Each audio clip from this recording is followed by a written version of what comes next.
welcome to another episode of Witty CFB. Your host, Rob Sheply here. And on today's episode, we have Pete Lubar, founding member and managing member of Final Play Sports Media, avid college sports fan, particularly covering men's college basketball and football. And he also runs his own vlog, Final Play Sports Wrap, which primarily focuses on the Big 12 and the Mountain West. And he's been covering the Big 12 since 1994 and also covering the Mountain West Conference since 1999, since its inception. Pete, it's great to have you on, and I'm definitely excited to talk some ball with you. And obviously, I'll have all your attachments as well in the description below. Yeah, well, thanks, Rob. Appreciate it. I'm looking forward to doing this as well. I love football, and spring football is getting going, and it's time to cover all the different Big 12 sports. A lot of stuff's come out, ranking the quarterbacks, ranking the teams, who had the best recruiting classes, and probably most importantly, the portal.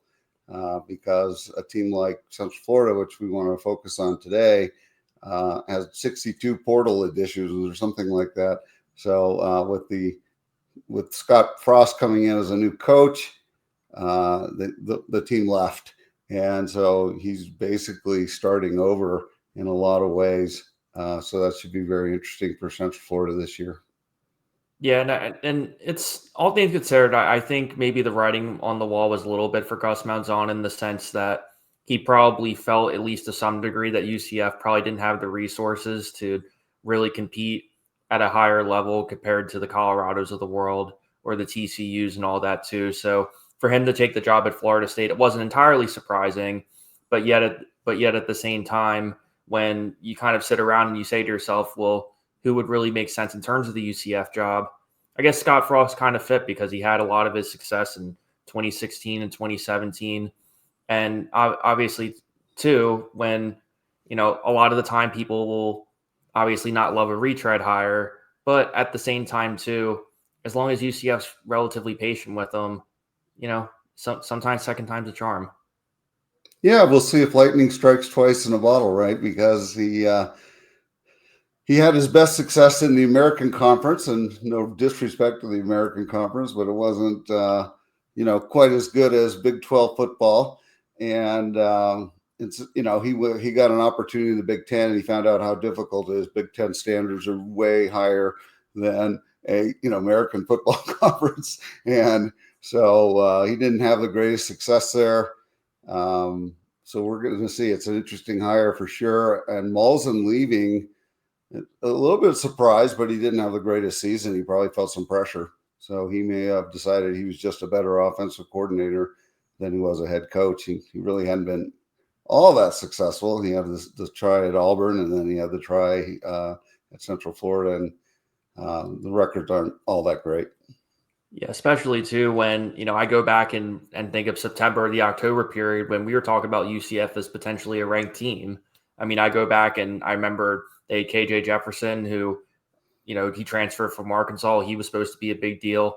And obviously RJ Harvey having that combo there, they had one of the best rushing attacks in the entire country. And then everything just kind of fell apart, particularly on the defensive side of the ball, which even for me, looking at this 2025 team, is definitely going to be one of their bigger issues, especially since they hired Alex Grinch as their defensive coordinator too, who obviously are USC fans or are Nebraska fans listening. I'm sure they're not. I'm sure they have a lot to say about him. So, yeah.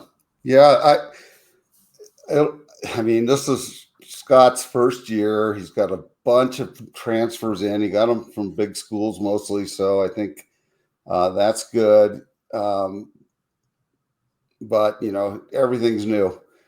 So you can't even look at this Central Florida team right now and look back to last year and think that anything's going to be the same, right? I think they're going to run a different offense. I think they're going to run a different defense.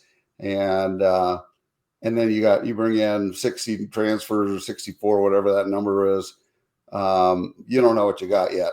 And I think it's going to take him a couple of years to build that back up. I think this year will be a very challenging year for UCF.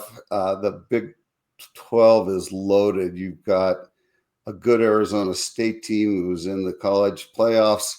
They've got their quarterback back. They're going to be good. Baylor's going to be good again this year. Kansas State's good. Iowa State's good. BYU's going to be excellent. So you're talking about a conference where wins are going to be pretty challenging, I think. Yeah, not to mention too. I mean, all those things are going to be a challenge too. Not to mention just kind of the lackluster recruiting class that they had this year. They were ranked 70th in the country in recruiting, 16th in the Big 12, which is dead last too. And then you're also saying to yourself too, at the end of the day, UCF is an entirely different geographical area compared to but all the other schools too, which adds a different layer too, because you're competing against the Floridas, you're competing against the Florida States. And then you're also competing against probably a lot of the SEC too, which obviously for our Big 12 schools that we just mentioned, for the most part too, I mean, a lot of those Iowa States of the world, for example, and Arizona's, they can really kind of hone in on their in-state recruiting and then, kind of filter around in terms of the transfer portal for some out-of-state kids to kind of plug in where they need them. Yeah. It is tougher to recruit when you're one of the – it's funny to say Central Florida is a smaller school because they are like the largest school in the nation in terms of number of students. Yeah. But they are, they are competing against University of Miami, Florida State, Florida, Georgia. All those schools are, Kentucky. They're all picking kids from Florida, and even Texas goes to Florida. I mean, the big schools, Notre Dame, they're all doing national recruiting. But they got 4 4-star kids. They got a kid named Braden Charles, a 4-star from Boynton Beach. He's a receiver. They got a Rakeem Stroud, a 4-star defensive back from Tampa. Tony Williams is a 4-star defensive back from Miami, and you got Tavian Swint, who's a 4-star running back from Kissimmee. So you got 4 4-stars. The rest are mostly 3-stars, and then you have probably 10 kids at the bottom that are sort of unranked, and you never know what those kids will grow into. But you're right. The recruiting class for them was at the bottom of the Big 12 for sure. They were like 12th to 15th, depending on whose ranking you looked at, and that's probably not good enough. So, yeah, because even when I kind of sat down and looked at this roster, in preview of this episode, there's obviously a bunch of different question marks as you mentioned, with just it being a rebuild, and Scott Frost is going to be putting his spin on things. And one of my big questions was, who's going to be the starting quarterback? And from what I've seen in terms of watching the spring game and kind of just doing a little bit of film watching, to me it seems like it's going to be Taven Jackson, who was Indiana's backup last year. And at least from what I can see, I think he fits Scott Frost's offense probably a lot better than anybody else there too. And, he only had a handful of snaps in Indiana, so it's not like we can really kind of dive into that too much. But at least from his perspective, it gives him a fresh opportunity. You have somebody who probably is eager to sling the ball, especially with, him coming from Kurt Cignetti's offense too, who put up a lot of points last year. So we'll see if they can kind of translate that and put that together.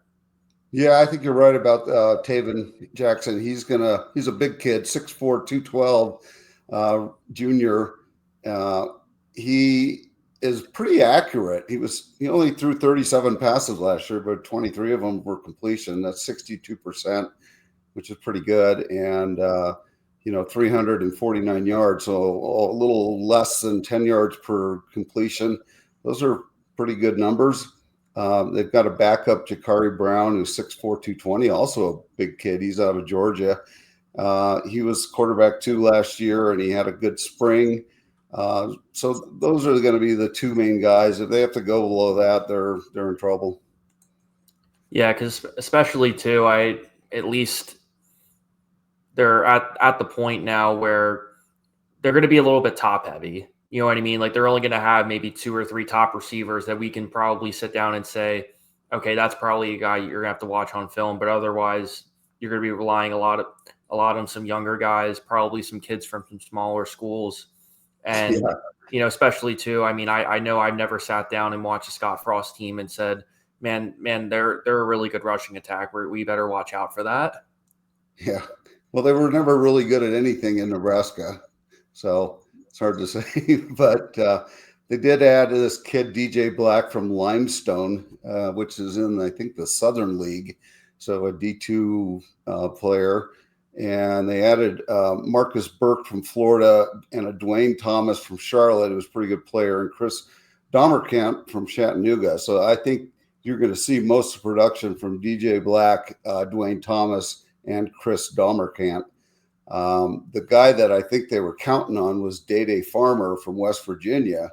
He transferred in, but then he had a season-ending injury during spring practice, so he's not available for the season. Yeah, because I think that's the one thing that's kind of tough about UCF right now is, I think people are already kind of skeptical about Scott Frost to begin with, and probably rightfully so to some degree with, if you think about his stint at Nebraska and whatnot too. But I think at the same time too, I guess your hands are tied a little bit, because I know I kind of sat back and looked and thought about it. I was like, well, who else are they going to bring in that really makes a lot of immediate sense too? And I know, from what you said too, obviously UCF is not like a small school in the sense of, students or whatever, but in terms of how they're kind of handling their football program and some of their NIL resources, it does kind of feel like that to some degree compared to some of, when you're competing against Baylor and the TCUs of the world who, are just hemorrhaging money from donors and whatnot too. Yeah. You even worry, one of my best friends is a KSU grad, and he's worried about this whole NIL thing because he doesn't think ultimately that K-State is going to be able to compete. Texas Tech is spending money like it's free. Exactly. They've got rich oil boosters, and they have spent just a tremendous amount of money. But you're right, TCU, Baylor, Oak State grads have, Oak State's got money, KU's got money. So and even, Cincinnati's a pretty big market. They got money there too. So it'll be very interesting to see how this all transpires over the next couple of years. A lot of talk, and we're free floating here right now, but a lot of talk about two major conferences, 64 teams, and everyone else is out. And whether that's everybody's kind of putting their own spin on what they want for the college football playoff, and then it's the super conference talk, and then what happens to some of these other small schools too. So it's one of those things where, love it or hate it, I'm kind of just along for the ride for the whole thing. Well, it's either going to make it super cool or super bad. We don't know which. Yeah, it's going to be. I feel like college football is going to be just like a Jekyll and Hyde, where it's either going to be like, man, this is awesome, or no, I might just have to turn on the NFL and stick with Sundays. Yeah, for sure. Yeah, Scott Frost is an interesting hire. He does have success there, so he knows the market. He brought some really good players in there, so he knows how to recruit. It's really, he can play Big 12 football. It's big boy football. The Big 12 is every year they've got a bunch of good teams, and they have for 20 some years now, of teams that are playing for national championships. And we had one last year. It wasn't, Arizona State was really a missed call away from beating, was it Ohio State that they played, or was it Texas? I can't remember. Was it Ohio State, right? Yeah. So, every team in that conference is loaded, wants to play. I didn't even talk about CU at all. That's you're already going down a rabbit hole. I'm spending some money too, right here in my backyard. But yeah, you've got 7 or 8 good teams, and I guess that's where the challenge will be for UCF probably this year. They may make strides, but it's hard for me to see them winning more than 5 games this year. Yeah, because kind of switching gears and talk about the defensive side of the ball. Yeah.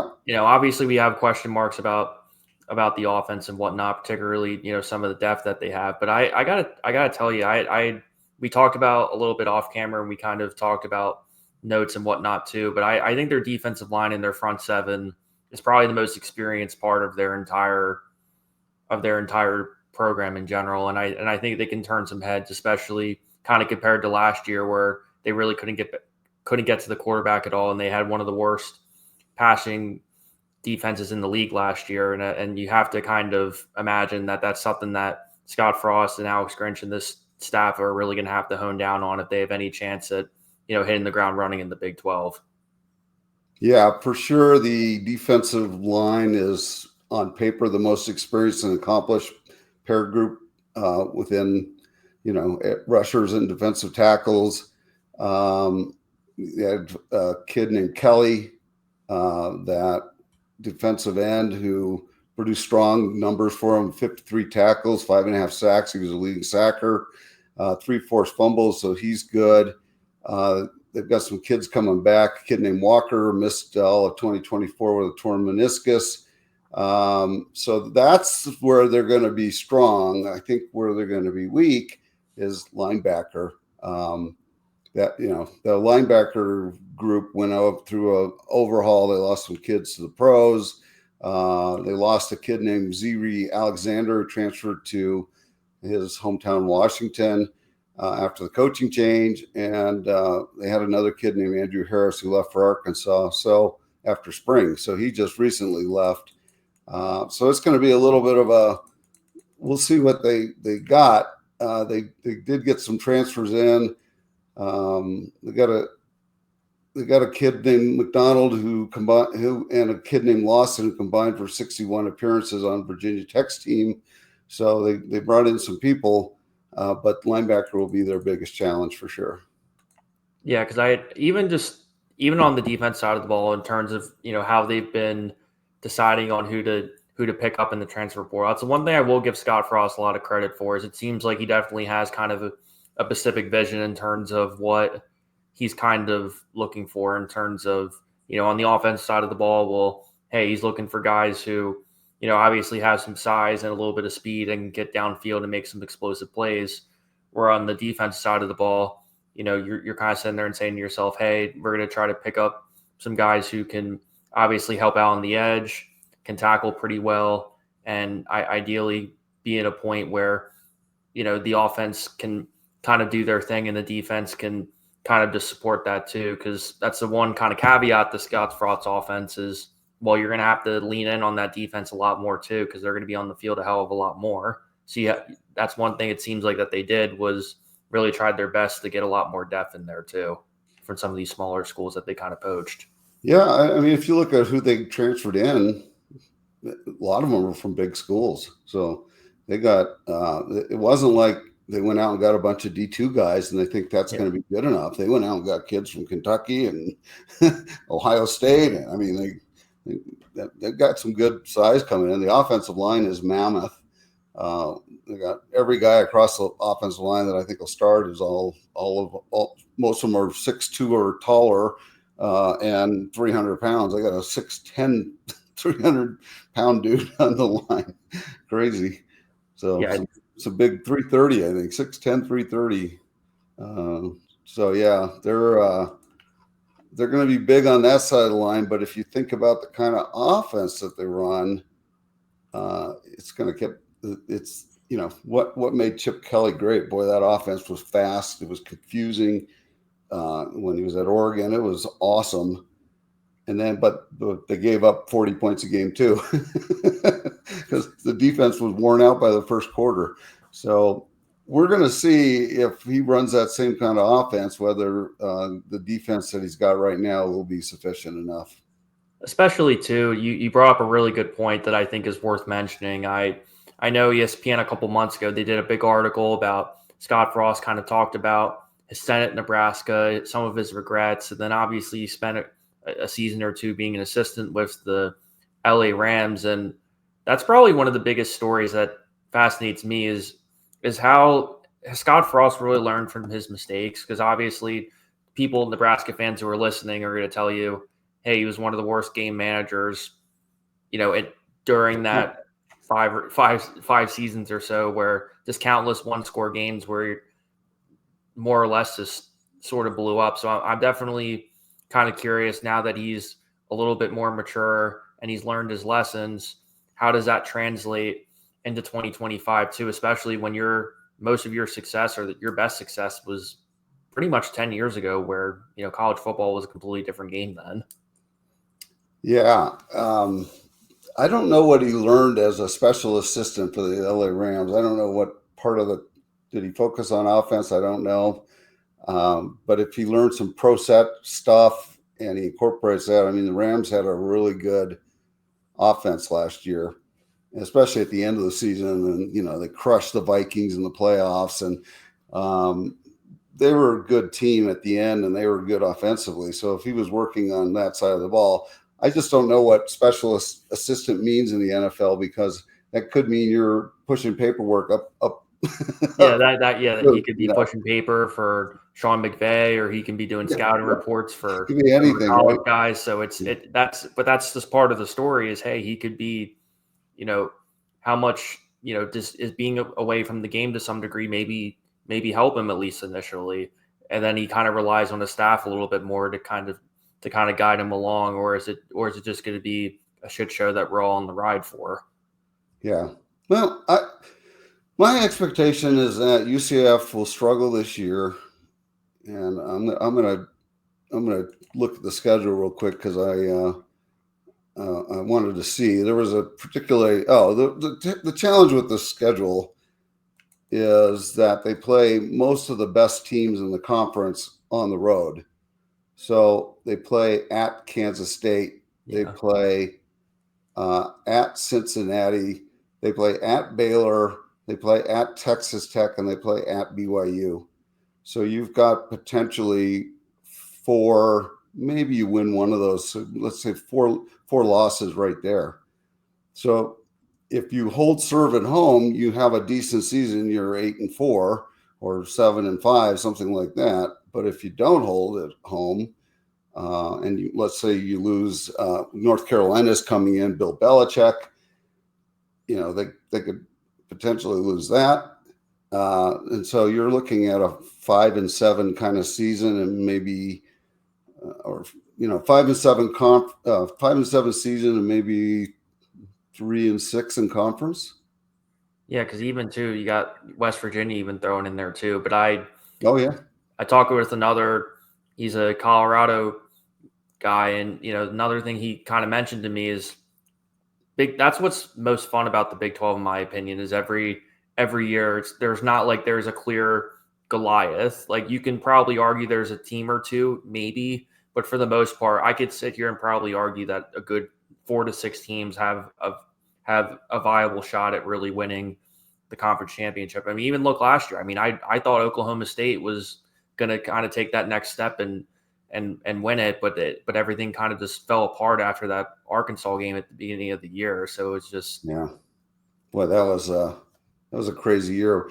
No one expected Arizona State was predicted for last, and they had an outstanding year. The coach there does a great job, and so yeah, you're right though that there's going to be 9 teams in the Big 12 that are going to go to a bowl, and there's probably 2 that are going to be competing for the bowl championship and college football championship, whatever you call it now, whatever name it has.